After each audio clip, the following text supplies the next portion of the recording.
But I want to talk about teaser ARMs. ARMs stands for Adjustable Rate Mortgages.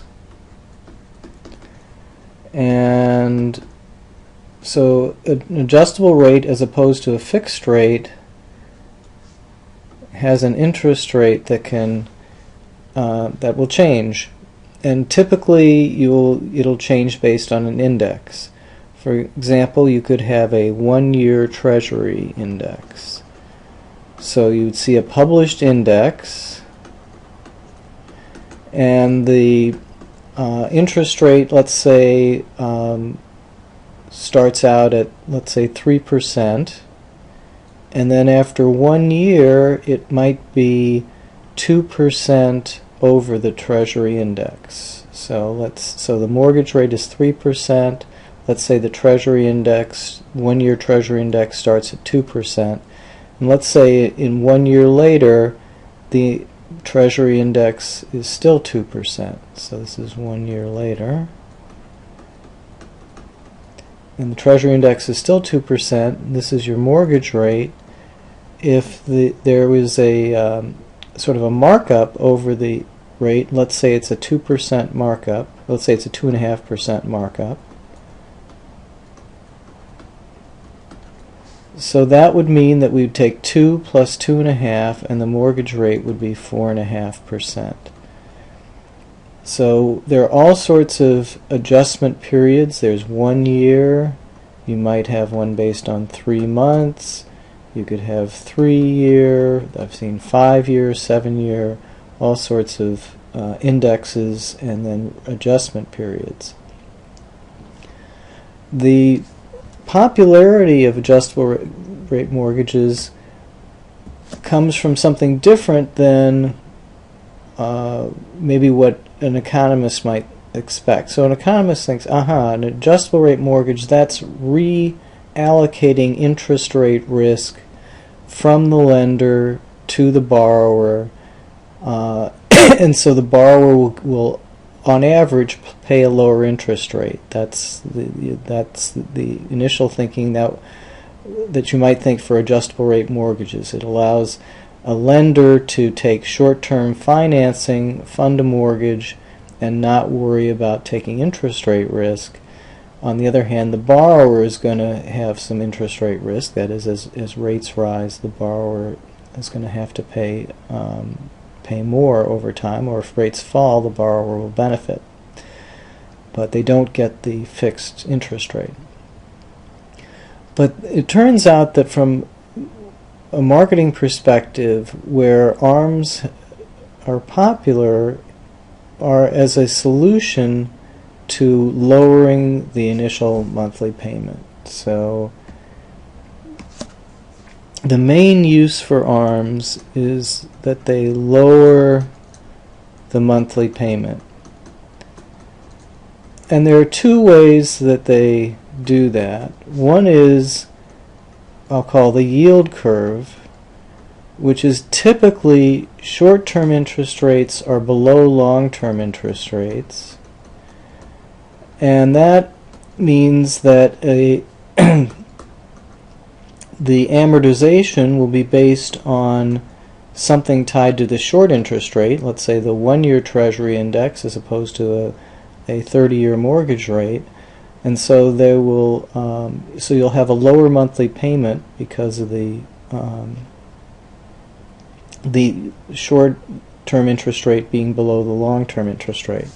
And by the way, whenever we have an inverted yield curve, meaning that the short-term interest rates are above long-term interest rates, the demand for adjustable rate mortgages disappears, because it's all about having the monthly payment be low. That's what the demand for the adjustable rate mortgage comes from. And the other way that the initial payment is lowered is called a teaser rate. That is, instead of the initial rate being, let's say you would have a markup of 1.5% over the initial Treasury index rate, and if the initial Treasury index rate was 2%, that would say you should have a 3.5% rate to start with. They might start out with a 1% rate to start with, but then change the markup to something like 2 or 2.5%. So that when your rate does adjust, it will adjust higher than what it would have without the initial teaser rate. So the initial rate is below a market rate. It's an unprofitable rate. If everyone who took out a teaser rate ARM were to immediately refinance out of that ARM as soon as the teaser rate period was over, the lenders would lose money. So the lenders initially are losing money on teaser rate ARMs, and they're hoping to make it back once the adjustment comes. And so when the adjustment comes, the adjustment is going to be higher than it would have been otherwise. So the impact of teaser rate ARMs is relative to actually having a true market rate. You can think of it, and I think of it as having sort of negative amortization. In some sense, your payment, because you're being paid on this artificially low rate, your payment does not really cover the true interest cost. So in some sense, your mortgage balance is actually going up. And so it acts just as if you had made a payment that wasn't sufficient to amortize the loan, and therefore you're going to have to make more payments later on. And so a lot of the purpose of teaser rate ARMs is to sort of create this kind of thing. And in fact, some ARMs are very explicit about the negative amortization.